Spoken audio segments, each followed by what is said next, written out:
Shalom.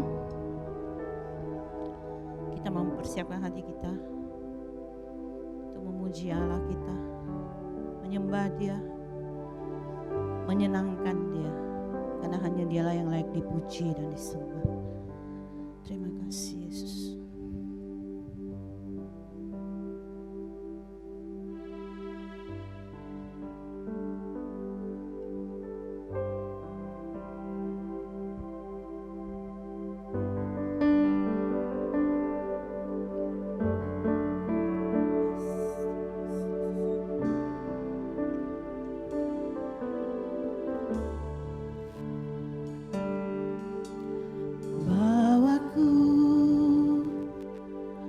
Ke gunung kudus-Mu, ke tempat kediaman-Mu,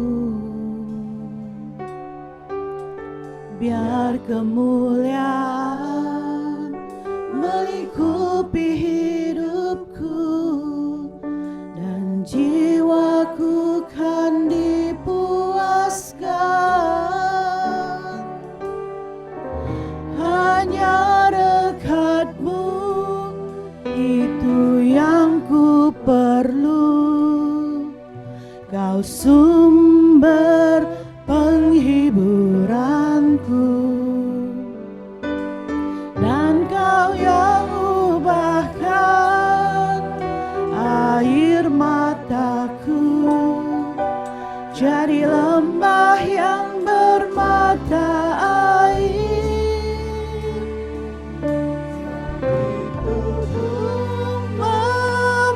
Memuji-Mu, Engkau Allahku, mulutku kan selalu puji-Mu dan angkat tangan sembah-Mu, tinggikan nama-Mu, Yesus, kemuliaan bagi-Mu. Ya,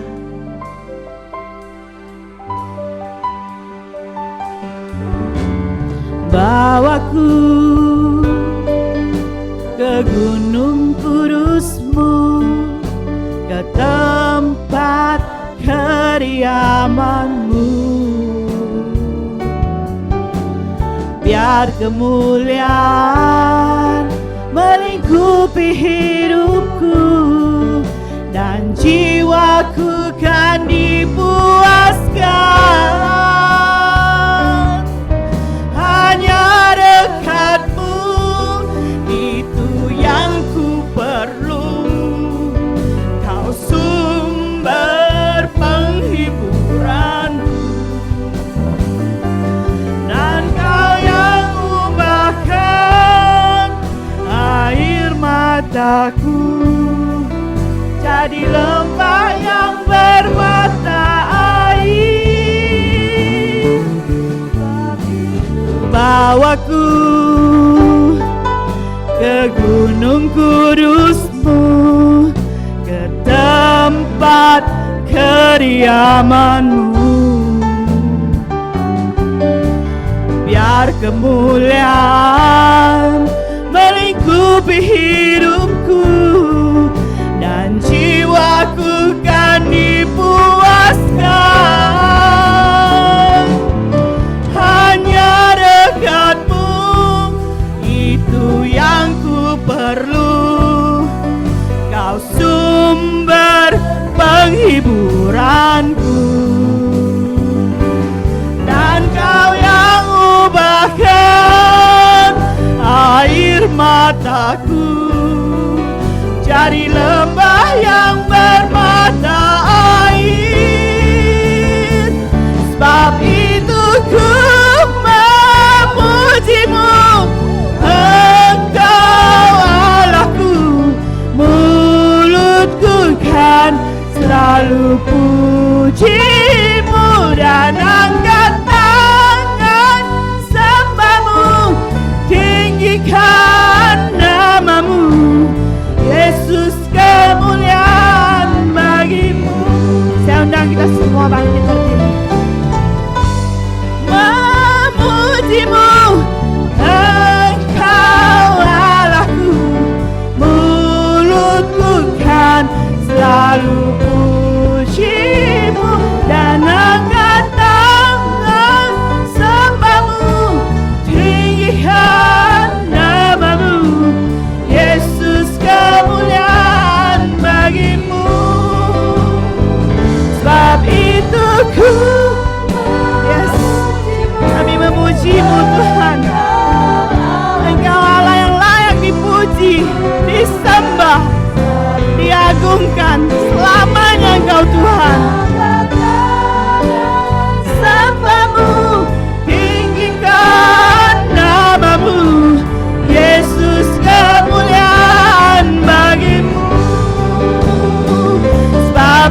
selalu pujimu dan angkat tangan sembahmu, tinggikan namamu Yesus, kemuliaan bagimu. Buka mulut kita, sembah Dia.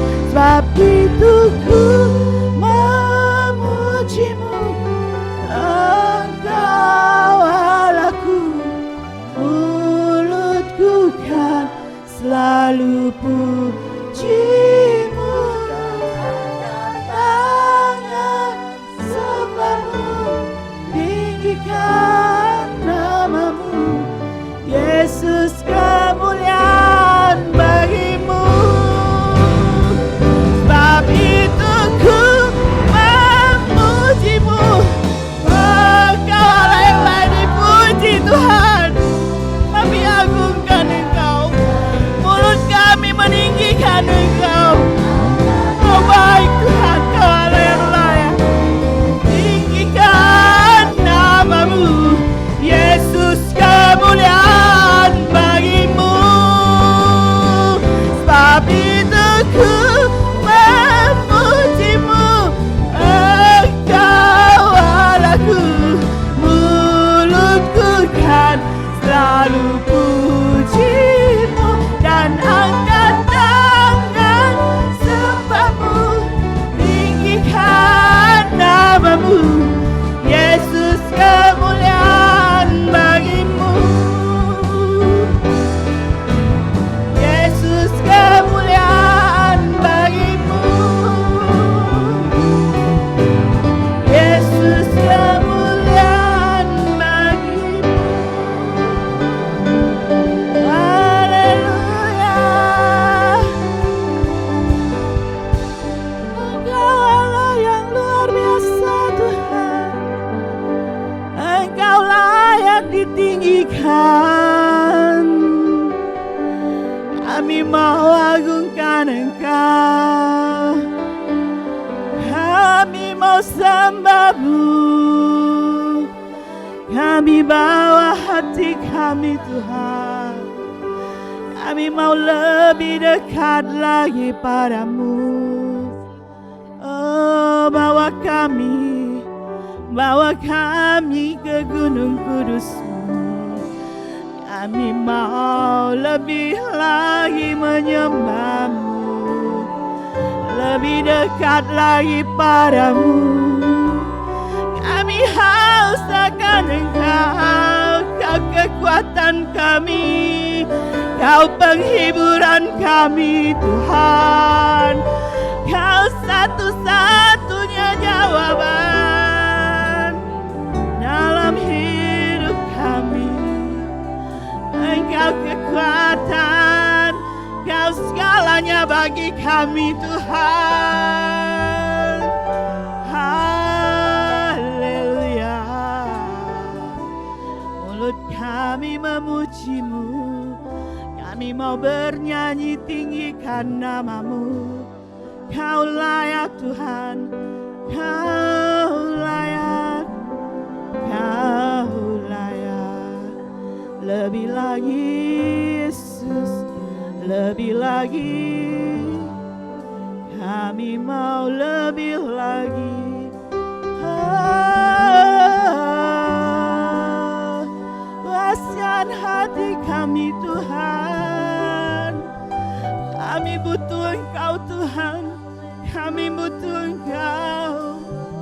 Kami perlu Engkau Tuhan, kami perlu Engkau Yesus.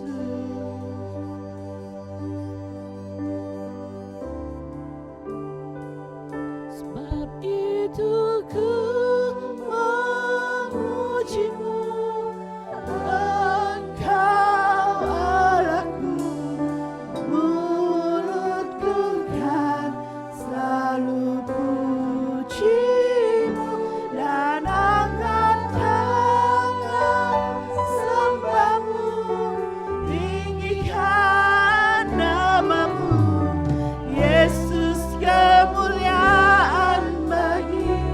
Dengarkan pengakuan kami Tuhan. Sebab itu ku memuji-Mu, Engkau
bersyukur Tuhan, sebab kami punya Allah yang luar biasa seperti Engkau. Sebab kami punya Allah yang hebat, Allah yang mengatasi langit dan bumi. Engkau Allah yang luar biasa. Engkau tahu Tuhan segala apa yang kami perlukan. Engkau tahu segala penderitaan kami. Engkau tahu setiap permasalahan kami Tuhan. Biarlah Tuhan kami datang hari ini. Kami mau Tuhan, Engkau membuka Tuhan jalan bagi setiap permasalahan kami. Kami juga mau memuji dan meninggikan Engkau, karena hanya Engkaulah sumber jawaban bagi hidup kami. Terima kasih Bapa, dalam nama Yesus kami berdoa, haleluya, amin. Kita tetap berdiri.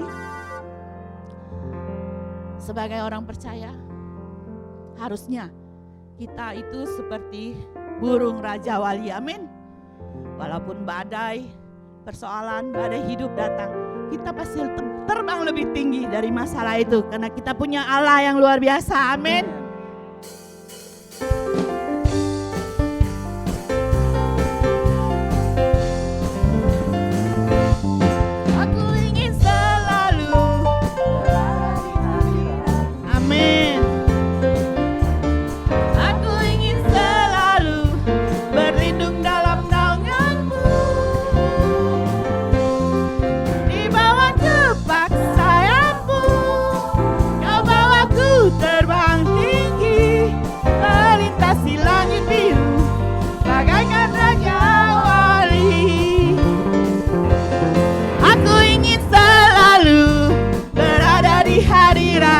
Amin. Aku ingin selalu berlindung dalam naungan-Mu,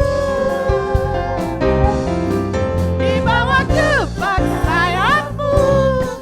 Kau bawaku terbang tinggi, melintasi langit biru, bagaikan Raja Wali. Mau seperti Raja Wali? Jangan malu kalau Raja Wali kepakan sayap. Jangan malu. Oke? Aku ingin selalu berada di hadirat-Mu. Aku ingin selalu berlindung dalam naungan-Mu, di bawah kepak sayap-Mu.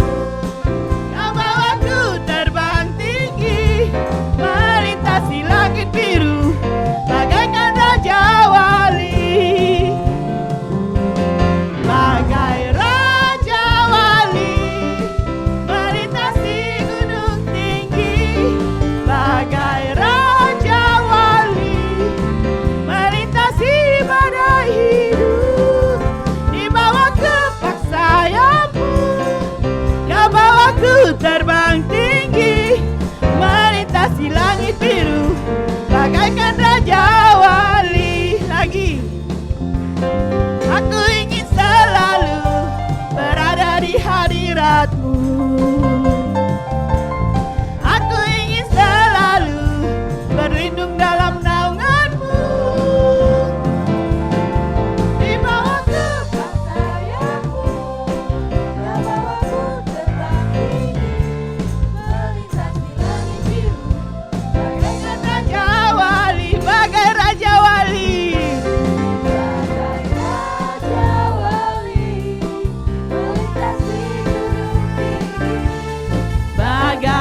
kita pasti sama seperti Raja Wali.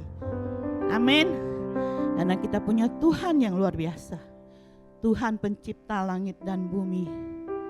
Langit adalah tahtanya, bumi adalah tumpuan kakinya. Tidak ada yang perlu kita takutkan.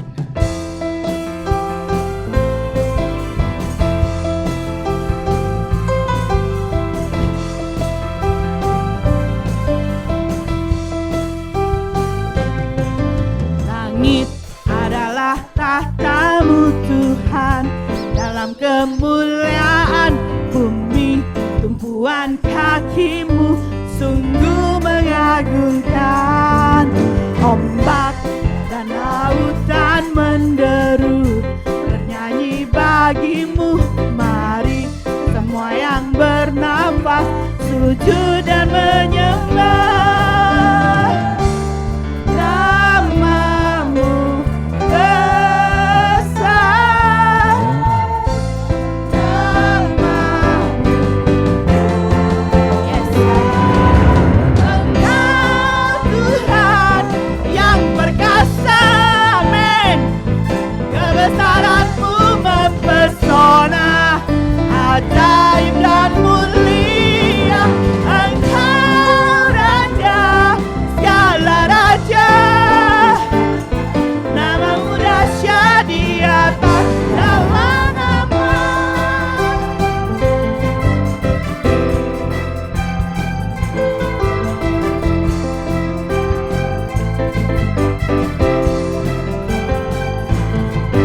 Langit adalah tahtamu Tuhan, dalam kemuliaan bumi kakimu sungguh mengagumkan. Ombak dan lautan menderu bernyanyi bagimu. Mari semua yang bernafas sujud dan menyembah. Namamu besar,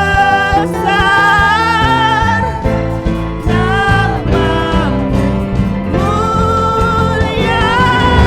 Engkau Tuhan yang perkasa, amin.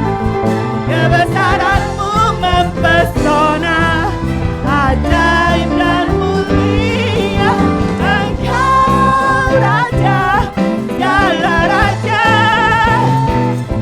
Namamu dahsyat di atas segala nama. Yang perkasa,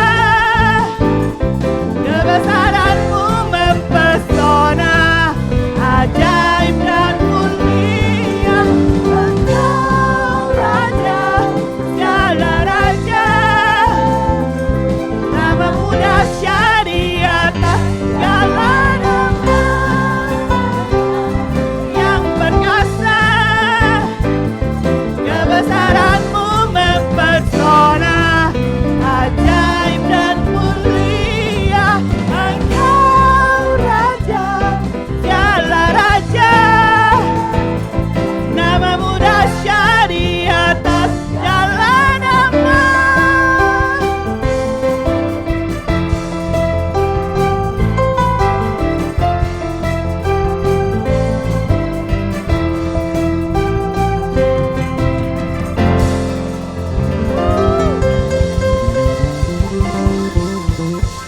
Silakan duduk. Silakan duduk. Saya tergerak untuk sedikit bersaksi, boleh ya?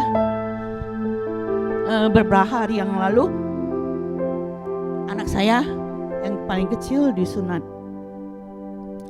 Terus malamnya dia sakitan. Terus saya pun bingung, menjerit-jerit ya. Saya telepon orangnya, orang bilang kasih obat lagi, kasih obat. Jadi saya kasih obat, akhirnya dia bisa tidur, tapi tidurnya nggak tenang, sedikit kesakitan gitu. Jadi besoknya orangnya datang, dia lihat, waduh katanya, ini apalah istilahnya gitu. Pokoknya katanya pembuluh darahnya tipis, jadi hancur, ada darah beku di dalamnya, masih ngalir darah. Terus akhirnya buka lagi jahitannya, dikeluarkan darah bekunya. Waduh, itu saat itu ya anak saya menjerit-jerit, kesakitan, dia sangat kesakitan, saya tahu. Nah, saat kita itu dalam ketakutan, kecemasan yang datang di pikiran kita itu pasti pikiran buruk semua. Saya menyalahkan diri sendiri, ngapalah izinkan dia sunat. Gimana dengan burungnya ini? Maaf, bisa pakai lagi gak?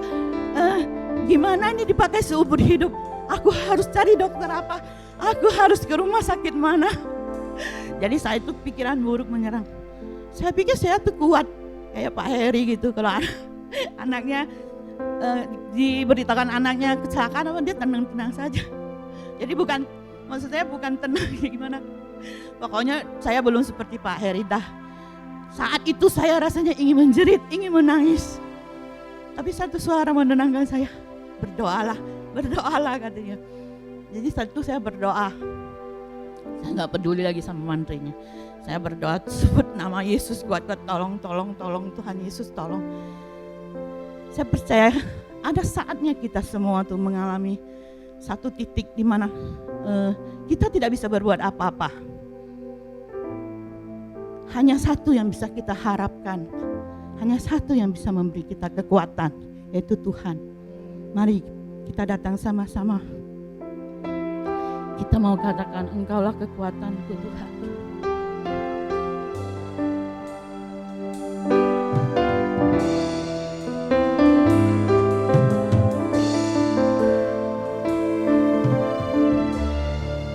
Engkaulah kekuatan kami Bapa. Tanpa Engkau kami tidak tahu Tuhan. Kami harus jalan kemana? Engkaulah kekuatanku,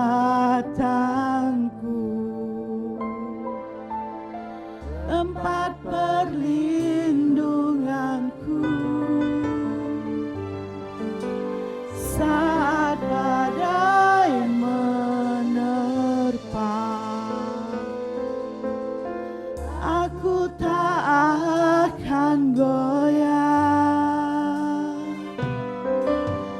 aku tak akan goyah, sebab Kau sertaku.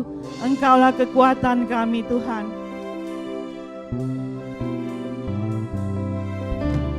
Engkaulah kekuatanku, amin.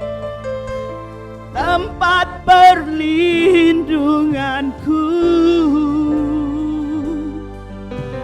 saat badai menerpa. Aku tak akan goyah, aku tak akan goyah, sebab Kau sertaku.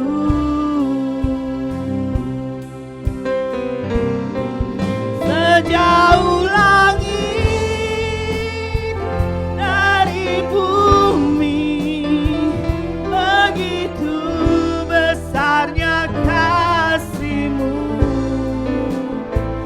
Penuhi hati kami yang rindu menyembah-Mu, Yesus. Sejauh langit dari bumi, begitu besarnya kasih-Mu. Kaulah Tuhan, kekuatanku, sukacitaku. Engkaulah kekuatanku. Mari kita sama-sama bangkit berdiri. Engkaulah kekuatanku, amin, amin. Tempat perlindunganku, saat badai menerpa. Aku tak akan goyah, aku tak akan goyah,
besarnya kasih-Mu,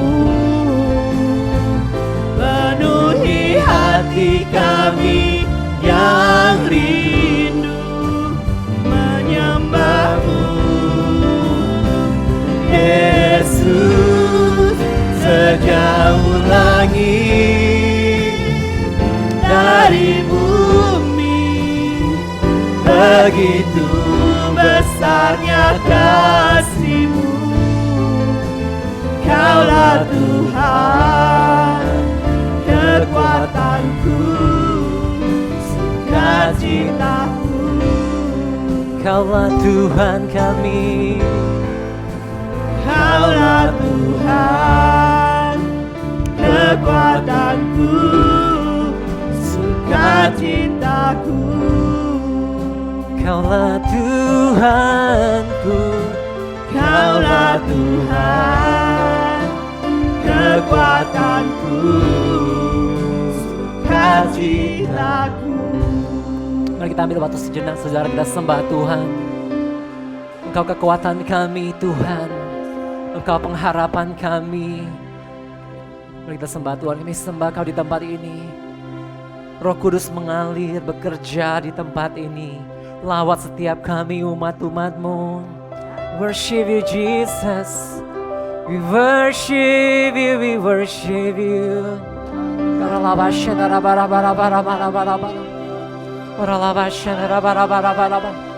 Kami sembah Kau, kami sembah Kau.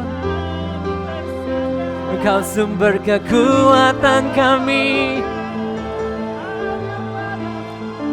sumber pengharapan kami.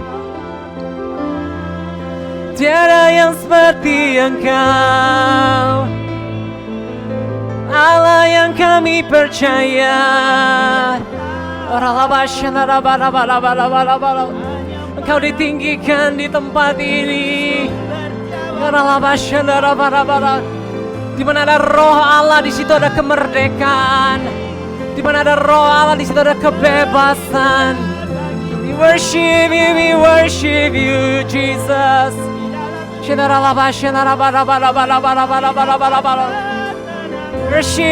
worship you. Gunung batu keselamatan kami, Allah yang kami percaya. Selama-lamanya Engkau kekuatan kami, Tuhan. Selama-lamanya Engkau pengharapan kami. Kalau dulu Engkau menolong hidup kami, kalau dulu Engkau menolong kami, Tuhan, kami percaya hari ini Tuhan yang sama sanggup menolong kami. Kami bersyukur, kami buka hati dan pikiran kami menerima firman-Mu. Ketika kami datang dan ketika kami pulang, kami akan menjadi pribadi yang berbeda. Karena kuasa firman-Mu sanggup mengubahkan hidup kami. Kami buka hati kami lebar-lebar, Tuhan. Kami izinkan Engkau bekerja pagi hari ini tengah-tengah kami.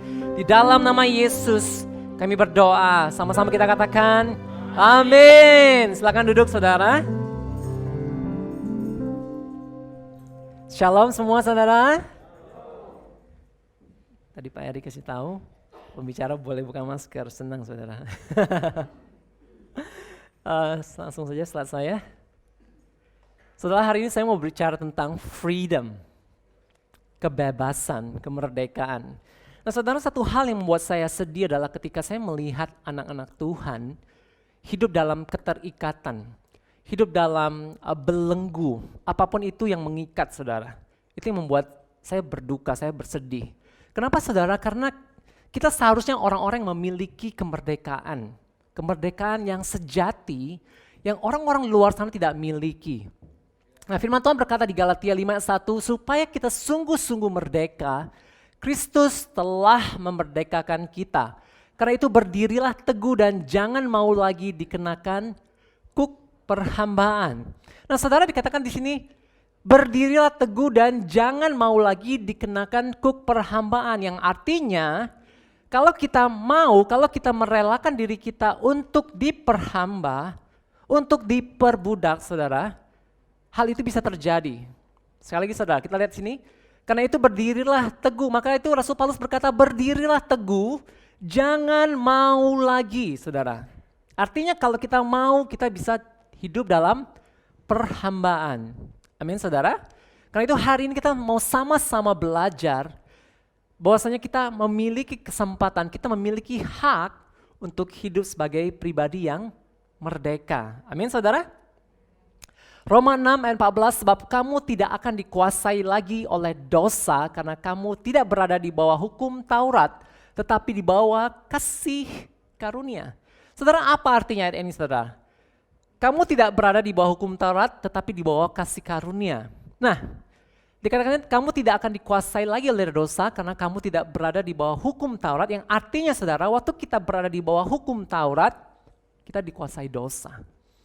Nah, saudara, begitu banyak orang-orang di luar sana, saudara, mereka percaya bahwasanya ketika mereka bisa lakukan A, B, C, D, mereka akan menjadi pribadi yang lebih baik. Mereka akan menjadi pribadi yang dikenan oleh Tuhan, saudara. Tapi apa yang terjadi, saudara?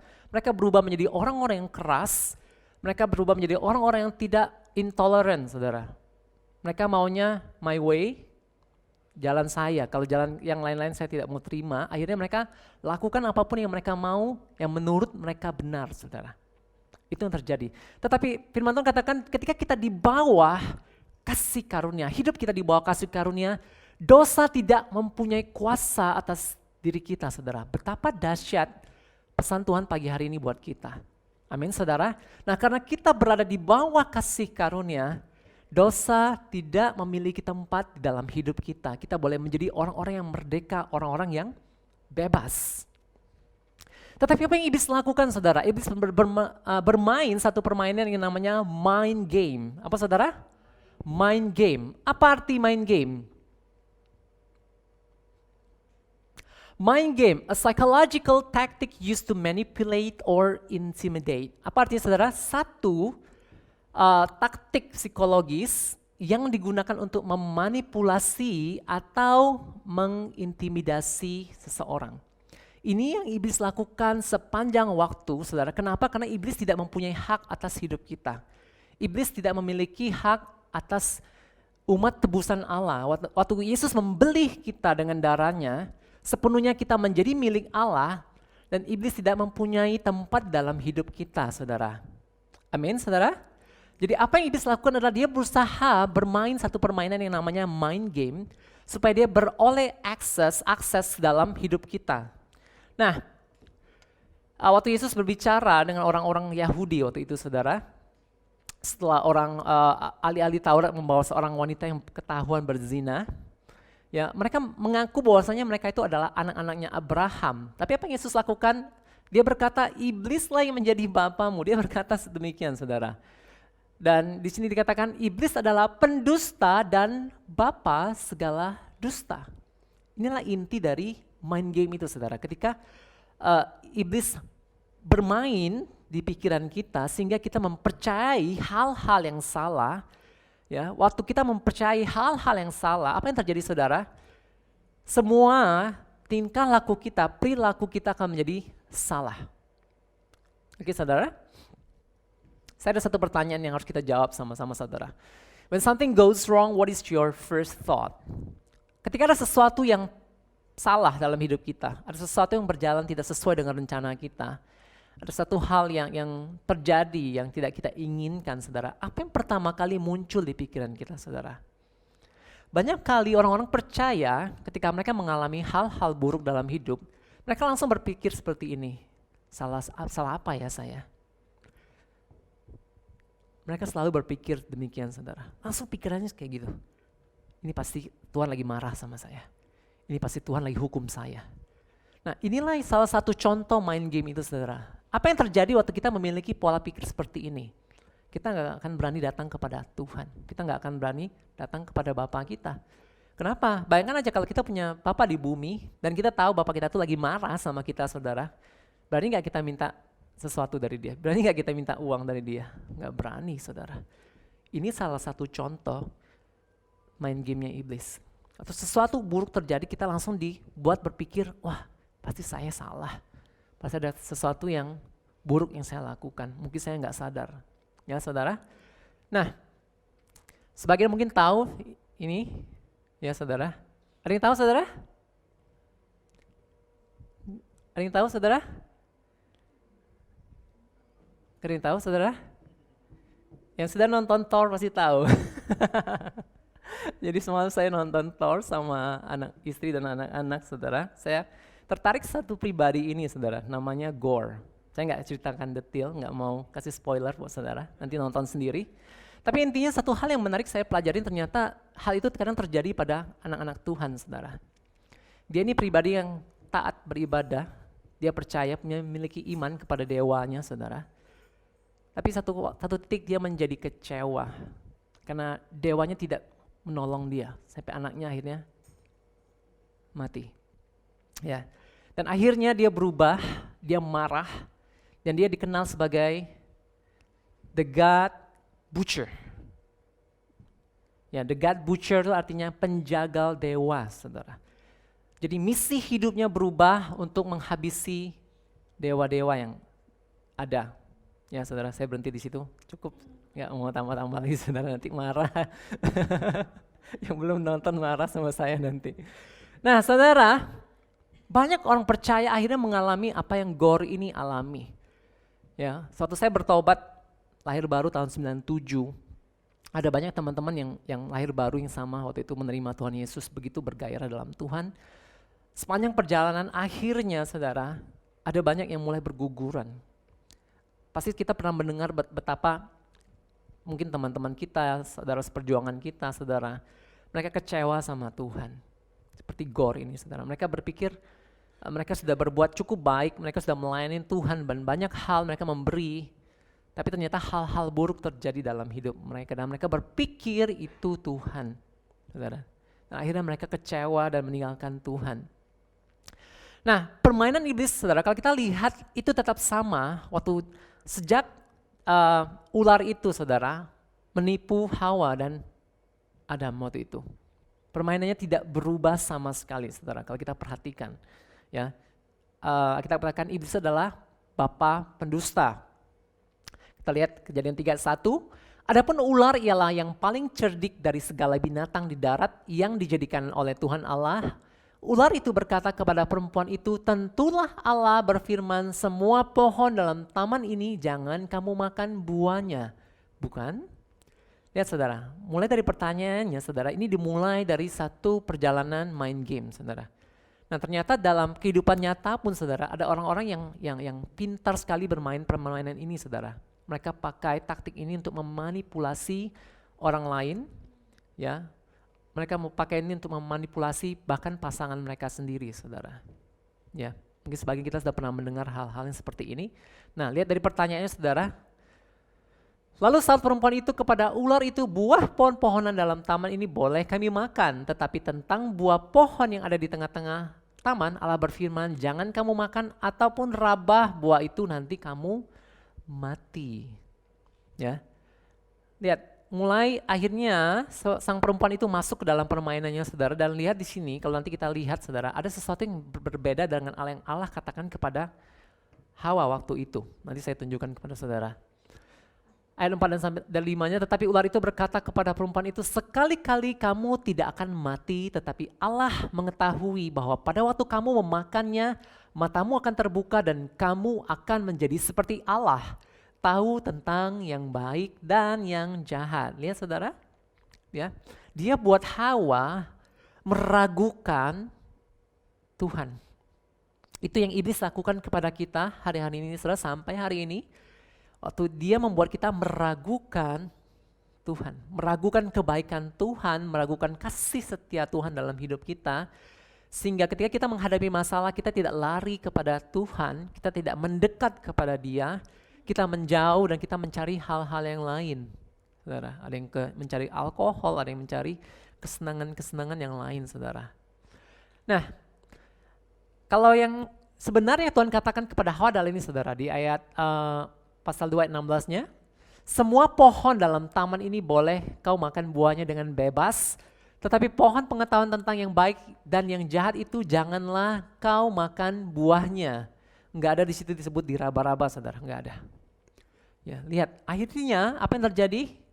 Mereka jatuh dan mereka mulai berpikir, wah ternyata Tuhan menyembunyikan sesuatu loh dari kita. Kita tidak bisa percaya sama Tuhan. Lihat saudara, permainannya selalu berputar-putar di situ. Ketika kita dibuat berpikir bahwasanya Tuhan sedang marah sama kita, Tuhan sedang menghukum kita, kita tidak bisa mempercayai Tuhan. Saudara perhatikan, itulah waktunya iblis sedang bermain-main game dengan saudara. Ya. Mungkin sebagian kita pernah ada yang familiar dengan ini, saudara? Pak Ari pasti tahu nih Pak Ari. Inilah hidupmu. Pernah lihat Pak Ari? Traktat kecil, saudara. Ada yang ingat kalau yang zamannya mungkin bertobatnya sama seperti saya atau yang lebih lama? Ya 90-an pasti pernah lihat hal-hal seperti ini, saudara. Nah kadang-kadang saudara ada hal-hal yang kelihatannya sangat benar, ternyata kadang-kadang bisa menjadi masalah, saudara. Nah di sini dikatakan satu traktat kecil, ya, saya ambil dari internet, saudara, sebagian kecil aja di sini. Now look, I've lived a real good life. I was no different than anyone else. Ya, orang ini meninggal dan dibawa malaikat Tuhan. Dia ngobrol sama malaikat Tuhan dan dia berkata seperti ini. Hidup aku nggak beda kok sama orang lain, ya, sama. Ya, tapi malaikat itu berkata semuanya sudah direkam. Ya. Terus dikatakan dari tahta Tuhan, review his life. Ya, review, tampilkan hidupnya. Apa yang terjadi kemudian, saudara? Ini, ada seperti layar yang besar. Kalau dicerita di sini ya, saudara, ada seperti layar besar di surga. Ditampilkan dari kecil. Dan hal-hal memalukan, berdosa yang dilakukannya, saudara, di layar itu di hadapan Bapa, di hadapan orang-orang yang sedang dihakimi waktu itu. Semua hal, saudara, ya. Nah, saudara, pintas sepertinya hal ini benar. Ketika apapun yang kita lakukan, seolah-olah Tuhan pakai satu kamera, ya, direkam semua. Hati-hati, hati-hati. Lagu anak sekolah minggu juga berkata seperti itu, saudara. Ya. Seperti seolah-olah Tuhan tuh selalu ada merekam kita, hati-hati. Wow, mau jatuh ya, kamu mau berdosa ya. Nah, apa yang terjadi, saudara, ketika kita percaya hal-hal seperti ini, saudara, kita hidup dalam ketakutan. Ya, kalau orang-orang yang bekerja di kantor tahu ini, saudara, sebelum dipasang CCTV, kerja santai, duduk nyantai, ya. Benar, saudara ya? Ketika dipasang CCTV, saudara, semuanya berubah. Dulunya duduk selonjoran, sekarang duduknya tegap, saudara. Karena bos, siapa tahu bos lagi lihat nih CCTV. Anak-anak di sekolah juga, ya. Seperti itu, saudara. Akhirnya apa yang terjadi sama hidup kita, saudara? Kita hidup dalam satu ketakutan yang terus menerus, saudara. Apa yang Alkitab katakan tentang dosa-dosa kita, saudara? Ibrani 8 ayat 12, sebab aku akan menaruh belas kasihan terhadap kesalahan mereka dan tidak lagi mengingat dosa-dosa mereka. Tuhan enggak sedang merekam dosa-dosa saudara, saya mau kasih tahu. Kalau kita baca di Ibrani, saudara, Ibrani 11 tentang pahlawan-pahlawan iman, tidak ada satupun hal buruk yang disebutkan di situ tentang pahlawan-pahlawan iman itu, saudara. Abraham, kita tahu dosa apa yang Abraham lakukan, saudara. Ya, siapa lagi di situ, saudara? Orang-orang yang hebat, Daud, saudara. Siapa kita tahu Daud apa yang dilakukan, betapa kejamnya, jahatnya, rencananya, saudara. Tidak ada di situ disebutkan satu pun, saudara. Waktu Alkitab ceritakan tentang pahlawan-pahlawan iman dari perjanjian lama, saudara, yang didaftarkan di situ cuman hal-hal yang baik. Kenapa, saudara? Aku tidak mengingat dosa-dosa mereka. Kenapa, saudara? Adil nggak sih Tuhan nggak ingat dosa-dosa kita? Nggak adil kalau tidak ada sesuatu yang dibayar untuk itu, saudara. Tetapi ketika Yesus mati bagi dosa-dosa kita, dia membayar lunas dan dikatakan it is finished, sudah selesai. Maka sekarang Tuhan bisa berkata, aku tidak lagi mengingat-ingat dosa mereka dan Tuhan tetap menjadi Tuhan yang adil. Amin, saudara. Nah, hal-hal yang seperti ini, saudara, yang kadang-kala kita tidak pahami menjadi sesuatu yang membebani hidup kita, dan akhirnya membuat kita tidak maksimal dalam kehidupan kita secara pribadi. Nah, saudara, ketika kita terus-menerus hidup dalam ketakutan, hal itu akan mempengaruhi psikologi kita. Kadang-kadang kita menjadi pribadi yang gampang marah, ya, karena kita stres. Ya, kita berusaha mati-matian untuk mentaati firman Tuhan, tapi saudara, kita bisa jatuh nggak saudara? Kita bisa buat dosa nggak saudara? Bisa saudara. Ya.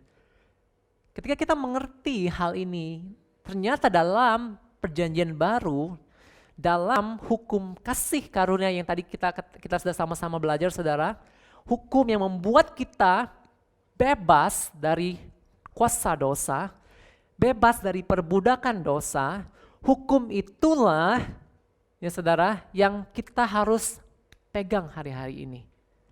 Ya. Nah, permainan yang sama juga dibuat iblis saudara waktu Musa mengirim 12 pengintai. Umat Israel waktu itu sudah hampir masuk ke tanah perjanjian. Ya, mereka tinggal perlu memberi laporan yang benar tentang negeri yang diintai itu saudara, dan mereka tinggal menyeberang dan mereka bisa menikmati. Bayangkan saudara, tanah Kanaan itu, tanah perjanjian itu saudara, tinggal di seberang saudara, tinggal menyeberang mereka sudah masuk saudara. Apa yang terjadi saudara? Lihat permainan iblis. Tuhan berfirman kepada Musa, suruhlah beberapa orang mengintai tanah Kanaan yang akan kuberikan kepada orang Israel. Dari setiap suku nenek moyang mereka haruslah kau suruh seorang, semuanya pemimpin-pemimpin di antara mereka.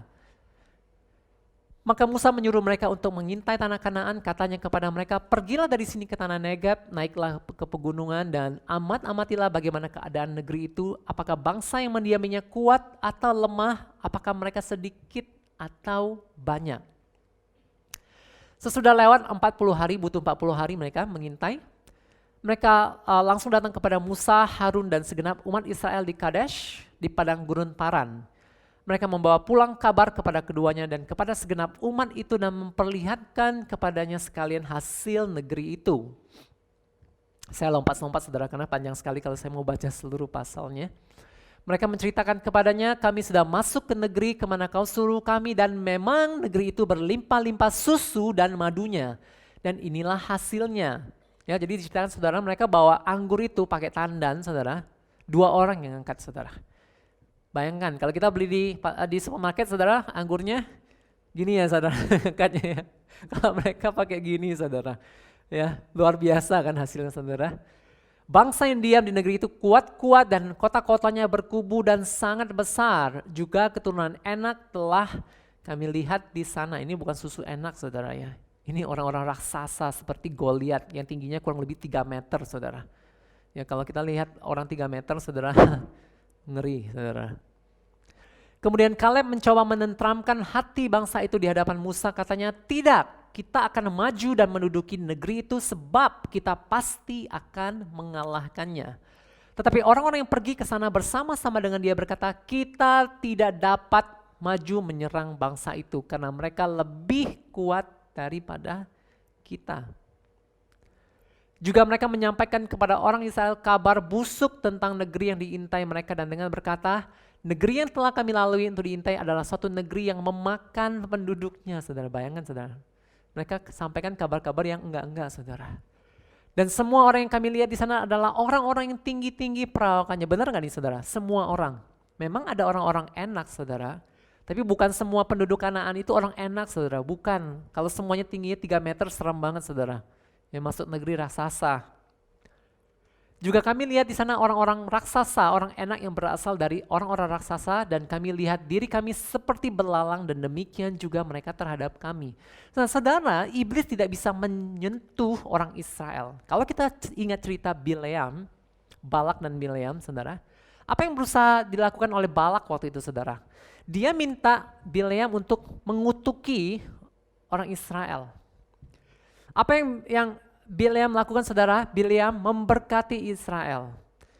Ya, Balak berusaha lagi bawa dia ke tempat yang lain, kutuki orang Israel. Waktu Bileam melihat orang Israel, dia malah memberkati mereka. Dan akhirnya dia berkata seperti ini, aku tidak bisa mengutuk apa yang sudah diberkati oleh Tuhan. Saudara, kita ini orang-orang yang diberkati Tuhan saudara. Ada perkenanan Tuhan atas hidup kita, ada kasih karunia yang besar atas hidup kita. Bileam berkata, aku tidak bisa mengutuki mereka. Kalau Alkitab katakan saudara, waktu itu Bileam itu benar-benar berkuasa, waktu dia berkata sesuatu itu terjadi saudara. Tapi dikatakan dia tidak bisa mengutuki orang Israel. Jadi iblis pakai cara lain, apa caranya saudara? Dia bermain pikiran dalam pikiran para pengintai ini. 10 pengintai ini mereka termakan permainan iblis, main gamenya iblis saudara. Sehingga akhirnya mereka berkata seperti apa saudara?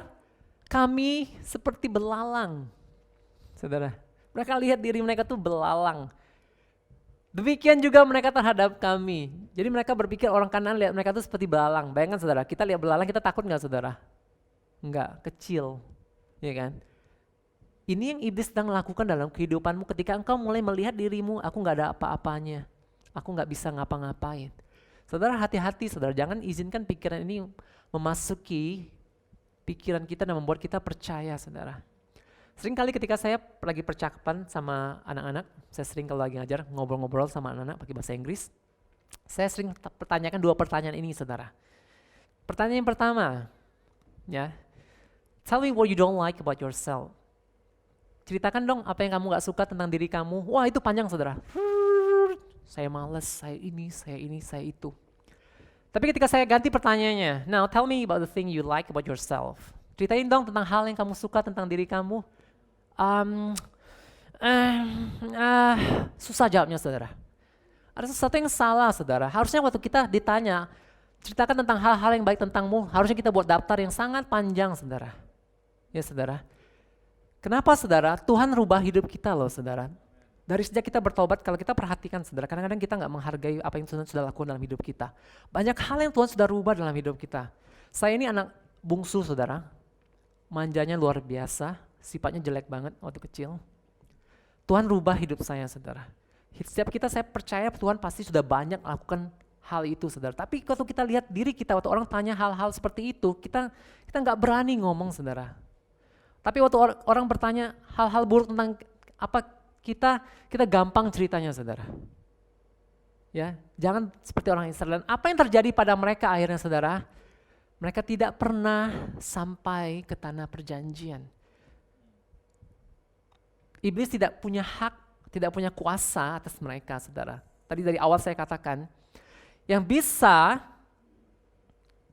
membuat kita diperbudak adalah waktu kita menerima itu, waktu kita mengizinkan hal itu terjadi dalam hidup kita saudara. Sekali lagi saudara, iblis tidak punya hak untuk memperbudak hidup kita. Karena kita adalah milik Kristus yang sudah dibeli lunas dengan darahnya yang mahal saudara. Tetapi ketika kita mengizinkan iblis membiarkan hidup kita dikuasai oleh pikiran-pikiran seperti ini saudara, kepercayaan-kepercayaan yang salah, kita memberi iblis akses saudara. Hingga akhirnya banyak orang percaya sekalipun yang mereka masih hidup dalam keterikatan. Yang pernikahannya masih bergumul habis-habisan berat saudara. Ya, harusnya kita menikmati segala kebaikan Tuhan dalam hidup kita. Harusnya pernikahan kita menjadi pernikahan yang luar biasa. Ya, harusnya kita hidup dalam satu kemerdekaan yang penuh saudara. Ada sukacita dalam hidup kita. Nah, iblis tidak berhenti di situ saudara, dan waktu Yesus berjalan di muka bumi, dia pun berusaha lakukan yang sama saudara. Dia berusaha bermain dengan main game ini saudara. Apa yang iblis lakukan saudara? Waktu Yesus selesai dibaptis, ada suara dari sorga yang mengatakan, inilah anakku yang kukasihi, kepadanya lah aku berkenan. Saudara, waktu itu Tuhan Yesus belum mulai pelayanan. Setelah dia dibaptis, dia mulai pelayanannya, melakukan mukjizat segala macam. Tapi waktu ini dia belum melakukan mulai pelayanannya saudara. Waktu dia dibaptis, Bapa ngomong kepada Yesus, inilah anakku yang kukasihi, kepadanya lah aku berkenan. Amin saudara. Saudara, kita melakukan segala sesuatu yang kita lakukan untuk Tuhan itu bukan supaya kita berkenan saudara, bukan. Kita harus mengerti dengan jelas seperti Yesus mengerti hal ini. Kita tuh dikasih karena posisi kita sebagai anak. Amin saudara. Jangan sampai salah saudara, waktu kita melayani supaya Tuhan suka sama kita, supaya Tuhan berkenan kepada kita. Waktu kita memberi supaya Tuhan berkenan kepada kita salah saudara, saya kasih tahu. Nanti akhirnya kita seperti Gor tadi saudara. Ya, melayani mana Tuhan gak datang-datang menolong hidup saya. Ya, katanya Tuhan, anak Tuhan diberkati, akhirnya kita menjadi kecewa saudara. Nah, kemudian iblis datang, ya, Datanglah si pencoba itu dan berkata kepadanya, jika engkau anak Allah, perintahkanlah supaya batu-batu ini menjadi roti. Kalau kita perhatikan, saudara, ada sesuatu yang iblis hilangkan di sini. Apa nih, saudara? Anakku yang kukasihi. Iblis tidak berkata, jika engkau anak Allah yang dikasihi. Dia nggak ngomong hal itu, saudara. Kenapa?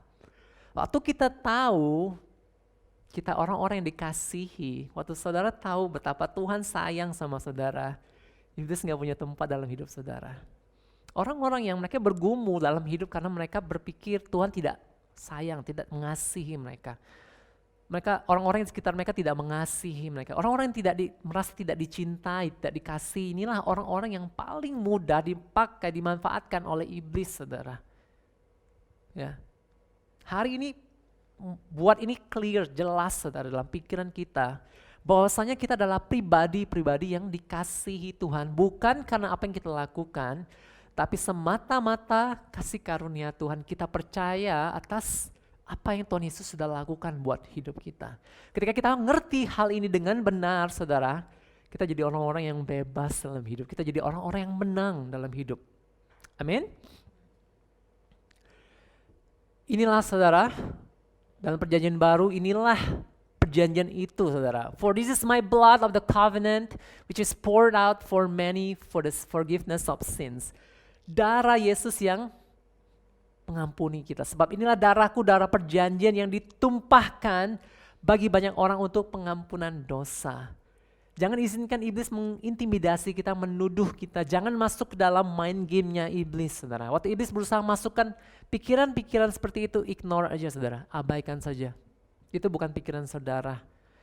Dulu saya tertuduh oleh pikir-pikir yang aneh-aneh itu. Sekarang saya nggak mau izinkan itu terjadi, saudara. Hidup dalam satu kemerdekaan. Waktu saudara mengerti kebenaran ini, emosi saudara menjadi stabil. Saudara nggak gampang terpancing, nggak gampang marah-marah, saudara. Ya, emosional setiap hari taunya marah-marah, enggak. Ya. The main clause of the new covenant is the forgiveness of all your sins because of the shed blood of Jesus Christ. Klausa utama, saudara, dari perjanjian baru adalah pengampunan dosa-dosa kita karena darah Yesus. Amin. Your forgiveness doesn't hinge on how many good deeds you have done. Pengampunan itu, saudara, tidak tergantung berapa banyak perbuatan baik yang kita telah lakukan. Enggak, saudara. Or how much money you have given to the church or charities. Atau berapa banyak uang kita beri kepada gereja atau tempat-tempat sosial, saudara. Or what leadership position you hold, atau posisi pelayanan kita, kepemimpinan kita di gereja. Enggak, saudara. Now, no, it all hinges on the shed blood of Jesus. Semuanya pengampunan kita dasarnya adalah darah Yesus. Enggak ada yang lain. Jangan bangun hidup kita di atas dasar yang lain, saudara. Bangun hidup kita di atas dasar batu karang yang teguh, yaitu Yesus. Pengorbanan Yesus atas hidup kita. Amin, saudara. Karena itu, saudara, ketika saya punya kesempatan cerita pada orang lain tentang Yesus, saya begitu semangat, saudara. Karena apa yang kita miliki adalah sesuatu yang berharga, yang sanggup mengubahkan. Proses perubahannya adalah inside out. Dari dalam itu kita berubah keluar, saudara. Kita bukan berusaha dengan kekuatan kita untuk berubah, bukan, saudara. Itu yang berusaha dunia lakukan, saudara. Mereka berusaha merubah hidup kita, merubah kebiasaan mereka dari luar ke dalam, saudara. Dan mereka berjuang mati-matian dan banyak yang akhirnya gagal. Amin, saudara. Saya undang pemain musik, worship leader. Oke, saya mau tutup dengan ini, saudara. Make sure that what you believe in your heart always points you back to Jesus. Saudara, pastikan yang kita percayai, saudara, dalam hati kita selalu menunjuk kita kembali kepada Yesus. And Jesus alone, cuman Yesus, gak ada yang lain. Ya. Remember, it's all about His work. Semuanya tentang karya yang Dia lakukan dalam hidup kita. Apa yang Dia lakukan, saudara? Kasihnya bagi kita, bukan kasih kita kepada Tuhan. Kalau kita berusaha menyandarkan kepercayaan kita, iman kita atas kasih kita kepada Tuhan, saudara, saya pastikan kita pasti gagal, saudara.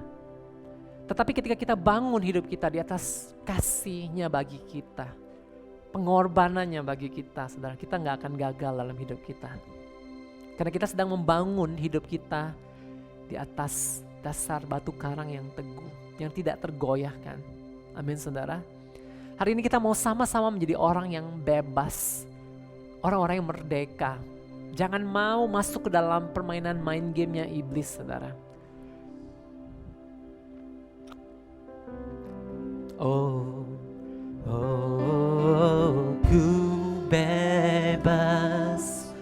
Oh, oh, ku menang karena kasih-Nya padaku dan hidupku. Deklarasikan dengan iman, saudara, pagi hari ini. Setiap ikatan lepas, setiap belenggu dipatahkan. Oh, oh, ku bebas. Oh, oh, ku menang karena kasih-Nya padaku dan hidupku menang. Oleh darah Yesus ku bebas, kuasa-Nya di Kalvari.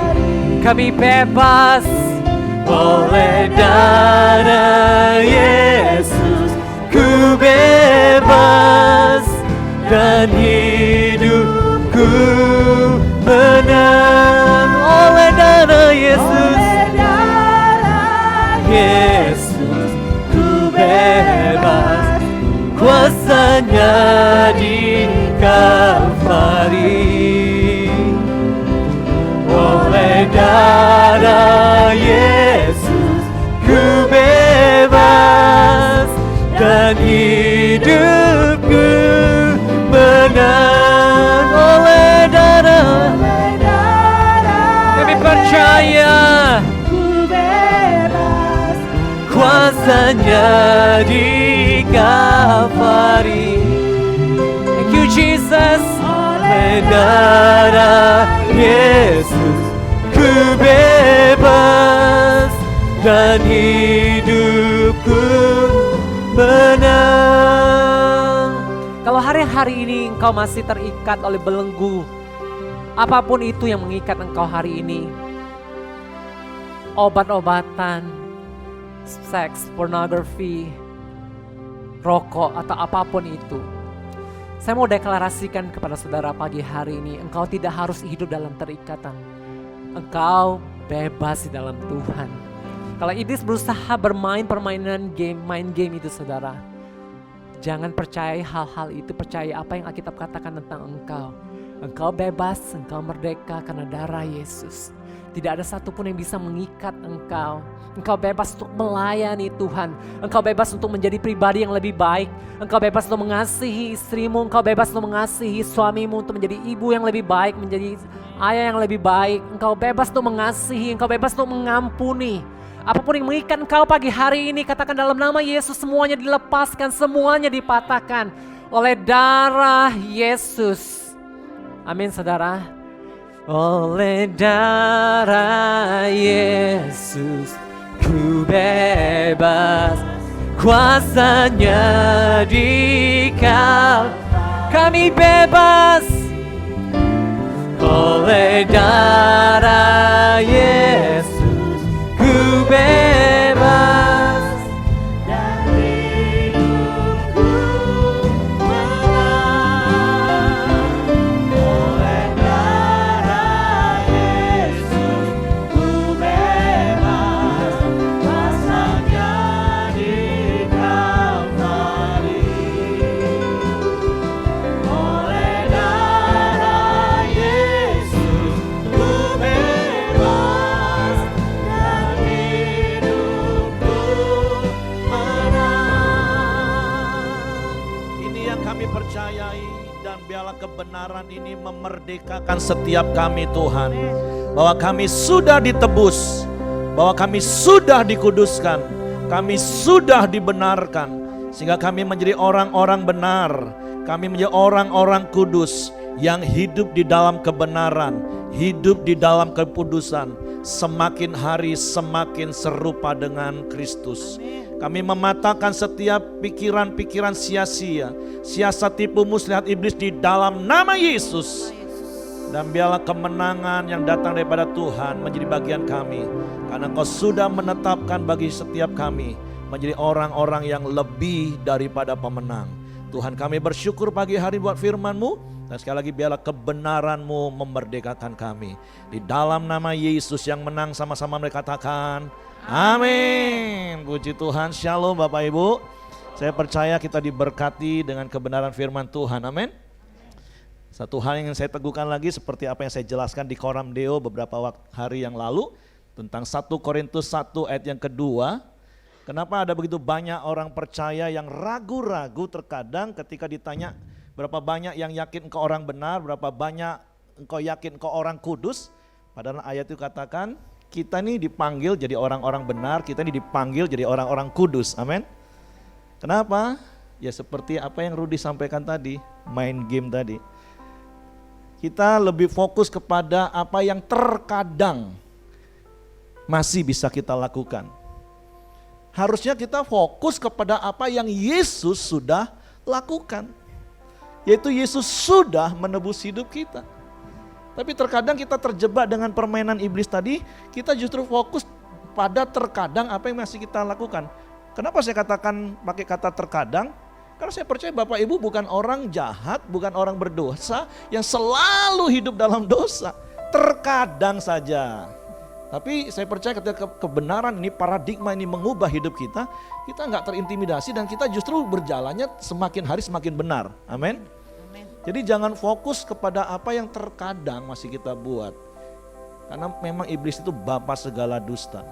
Makanya Yesus bilang berkali-kali, apa yang saya sampaikan dari firman Tuhan, kalau engkau mau mengikut aku, kata Yesus, menjadi seperti Kristus, apa yang harus kita lakukan setiap hari? Pikul salib, sangkal diri. Artinya setiap hari kita harus sadar dan ingat, kita ini sudah ditebus, itu pikul salib, bukan menderita Bapak Ibu.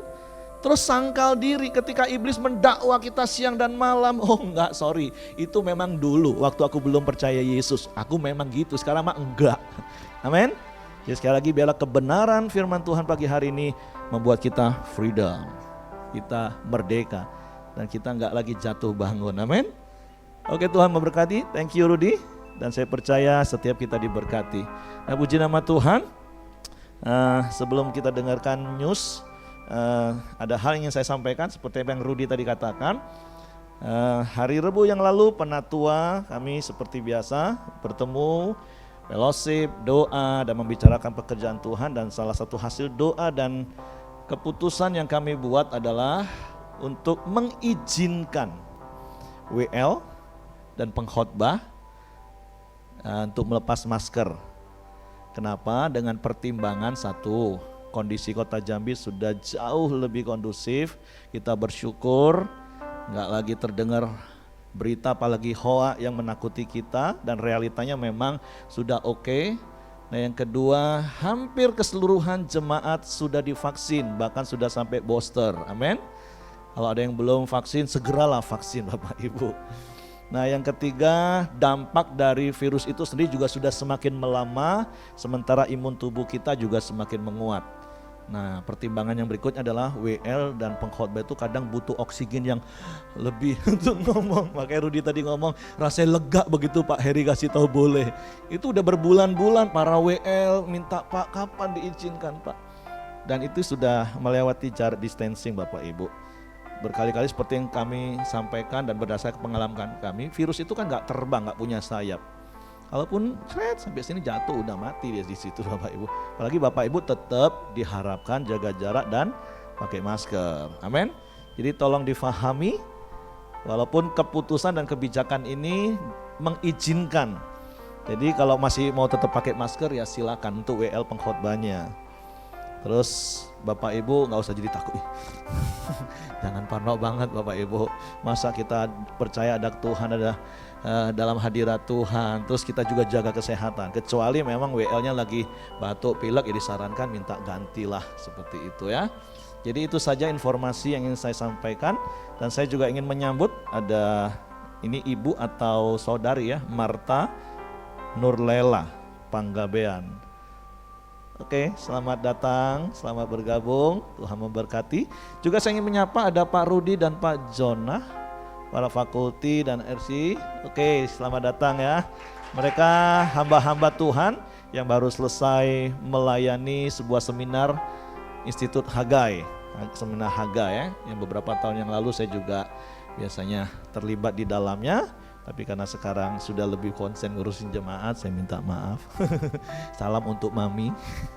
Itu ada istilah salah satu pemimpin regional ya. Nah, dan beberapa jemaat kita sudah ikut. Setiap ada seminar kita juga kirim baik full time staff dan jemaat untuk diperlengkapi lebih lagi. Oke, itu saja yang ingin saya sampaikan. Kita akan dengarkan beberapa pengumuman news secara dari multimedia. Silakan.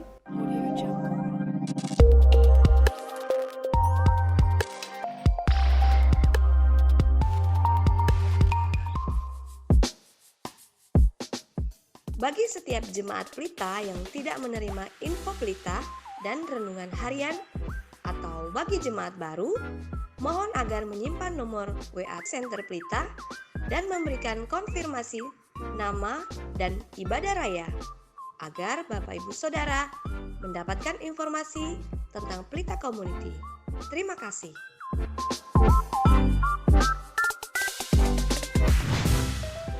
Diberitahukan juga kepada Bapak Ibu Saudara bahwa pada tanggal 19 Juli 2022, kegiatan SPK Pemenang akan dilaksanakan kembali pada jam 19.30 di Sekretariat Pelita Ruangan Anggrek.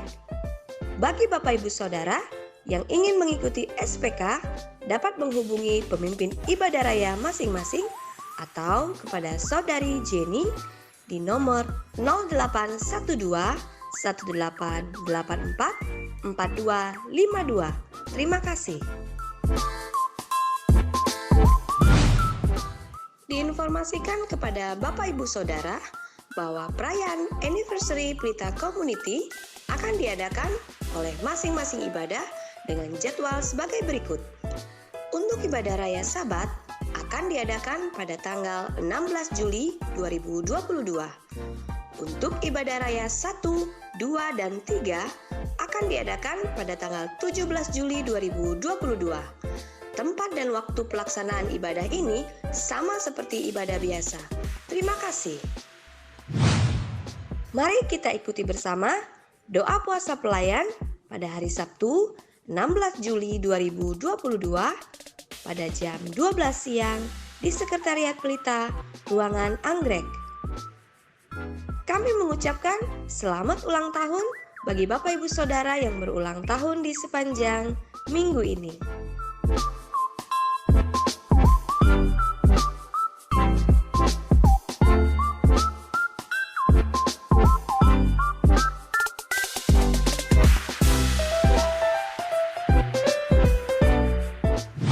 Demikianlah Pelita News di sepanjang minggu ini. Tuhan Yesus memberkati.